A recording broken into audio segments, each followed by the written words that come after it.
చేసి అది కావాలంటే ఇవేందో ఆయన పూజ చేయాలనుకుంటే కురాన్ చేయాలనుకుంటే ఒక బొట్టు పెట్టి పూజ అయిపోయి నిన్నే ఒప్పుకుంటా. అమ్మా మనం ఈ ఆలోచన ధోరణి వల్లే మనం ఓడిచిపోతున్నాం అమ్మా. నీకు అర్థమైతలేదు మనం ఎంత వెనుకబడ్డాము, మనం ఎంత ఓల్డ్ సిటీలో ఇల్లు అనుకుని ఇక్కడికి వచ్చినాము.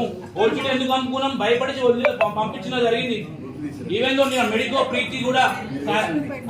ప్రీతికి కూడా ఏమైంది, లవ్ జియాకి సంబంధించిన పిల్లని టార్చర్ చేసి ఆ పిల్ల అనెస్టీ ఇచ్చుకొని సూసైడ్ చేసుకుని. చెప్తున్నా మన ఆడపిల్లలని మన హిందూజం కాపాడుకున్న బాధ్యత మన అందరి మీద ఉంది. మనకి ఎందుకు అని కూర్చుంటే కాని పని ఇది. నేను ఒప్పుకోను అంకుల్జీ, నేను ఒప్పుకోని ప్రసక్తే లేదు. పంపించేయండి, వద్దు. కావాలంటే కురాన్ చదవకే గుడి బొట్టు పెట్టరు, కావాలంటే కురా ఏమేందో అన్నం పెట్టి పంపిరి. అసలు ప్రయోగాలు చేయకండి. హిందూ ఒకప్పుడు నడిచినాయి, ఇప్పుడు మంచి చైతన్యం వచ్చింది అందరికి. ఏదో మనకు దేవులు ఎంత గొప్పలో మనకు తెలుసు.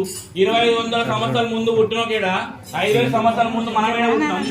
మన చరిత్ర ఏందో తెలుసుకోవాలి ఫస్ట్. చెప్తున్నా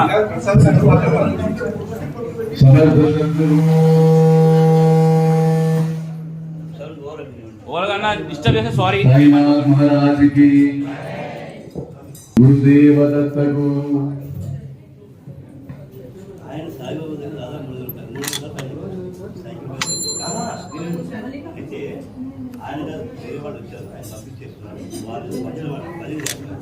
నేనేంటంటే మీరు చేసుకుంటే ఆ ఖురాన్ లాంటివి అవన్నీ ఇది హిందూ టెంపుల్. సాయిబాబాని ఎప్పుడో హిందూ చేసినాం మనం, ఇక అవసరం లేదు ఇవన్నీ మనకు. ఆయన హిందూ, ఇప్పుడు సాయిబాబా హిందూ, మనకు ముస్లిం కాదు. ఇవన్నీ ప్రయోగాలు చేయదు. దయచేసి చైర్మన్ గారు ఇటువంటి ఇంకోసారి మీరు రిపీట్ చేయదు. I'm requesting you. అర్థమైందా? నేను వార్నింగ్ ఇస్తా. నా హిందూ టెంపుల్కి ఎవ్వడు అగనేష్ అయినా, హిందూ అయినా దేశం గుడిచిపోయింది మొగలేల వల్ల, ఆంగ్లేయుల వల్ల కాదు. ఇక్కడ పుట్టిన దేశద్రోహుల వల్ల.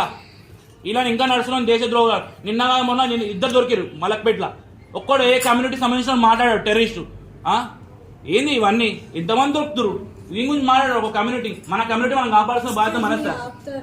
దయచేసి ఆపుతాం మేడం, కానీ కురాన్ చదవచ్చు.